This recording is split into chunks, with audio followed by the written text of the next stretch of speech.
The Agweek Market Wrap is sponsored by Gateway Building Systems. Welcome to the Agweek Market Wrap, brought to you by Gateway Building Systems. I'm Don Wick with the Red River Farm Network, and we're joined as always by Randy Martinson from Martinson Ag Risk Management. Randy, I think we've got to talk weather. It seems like the way we look at this corn belt, early August, hot and dry, and obviously we're in pollination, and it's going to be a key time for soybeans in parts of the country as well. What are we seeing here as we look forward?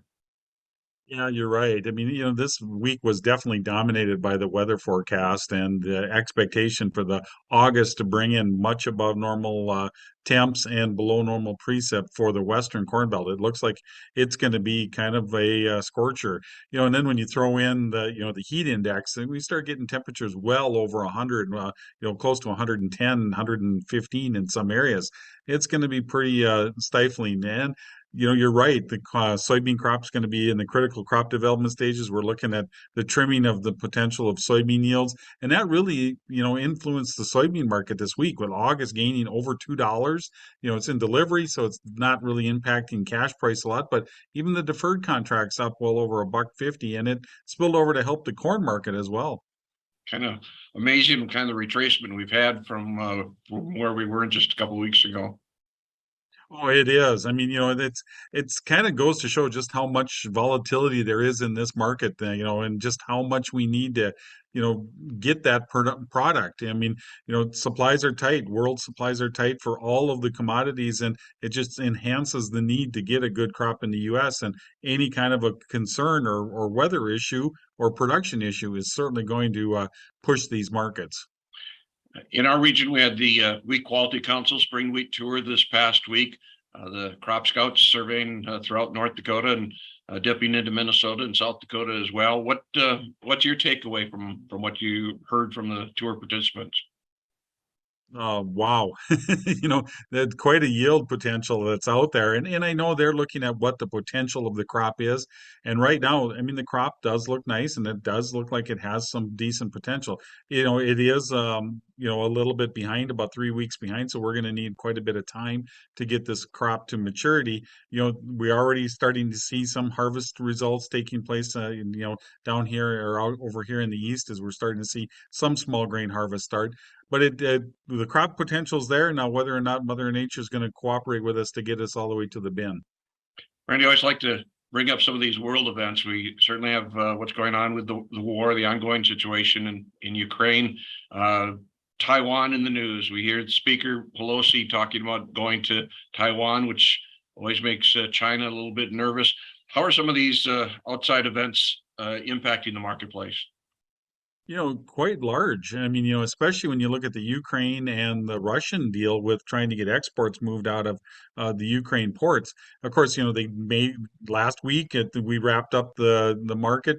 We heard of a deal being signed and that we were going to start seeing shipments. Well, lo and behold, it didn't take long for Russia to start bombing some of those ports and kind of put some of this a little bit in jeopardy. Now, of course, today we're hearing reports that Ukraine says there's 17 ships, I think it was, that are sitting in ports that have been sitting there stranded since Russia took occupied Ukraine. Those are ready to move through. Now we'll see if we can get them if that gets started, but that's definitely going to make an impact as far as corn and wheat is concerned because they're the biggest exporter. They're a large exporter of both those products. That will influence our market a little bit, but in the long run, I don't know if it'll make a big impact, and that's what the market's looking at, and that added to the market being able to recover this week. What about the interest rate? Certainly, the Fed made another dramatic jump. We don't have another one probably till September because they don't have an August meeting. So, what's the impact on the economy and the marketplace there? Quite a bit. I mean, that's, I think, added a little bit of support because everybody was afraid they were going to do a 1 full point increase. It only turned out to be 3/4 of a point. And that, I think, helped to relax the market, helped the stock market gain some ground. And, so we didn't see some major exiting of positions out of the commodities to go buy cheaper stocks is kind of the scenario that didn't play out. So I think it did help calm a little bit of nerves. We still have recession concerns that are building. Yeah, I think it helped the cattle market to relax a little bit and help gain some ground there, as it's not going to be a huge increase to the consumers now. talk about cattle. I looked at the latest drought monitor, and 60% of the cattle inventory is in an area being affected by drought right now. That cow herd has shrunk so far already. It's amazing to look at. Where can that go from here, I guess? Short term, that's a little negative because you're seeing that extra meat hit the market or hit the grocery store or the consumer's line, and so we're seeing a little bit more meat or product being dumped onto the market right now.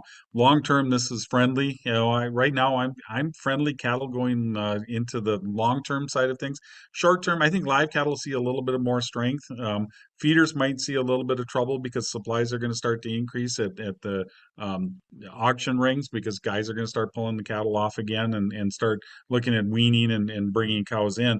So short term, this market might see a little bit of trouble, but long term, it's building a pretty strong market potential.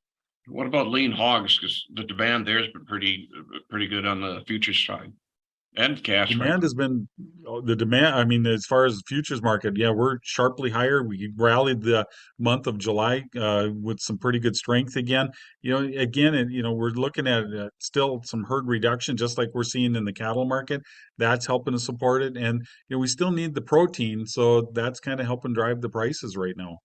Well, lots happening in the markets as always. Randy, appreciate the chance to connect. All right, thank you, Don.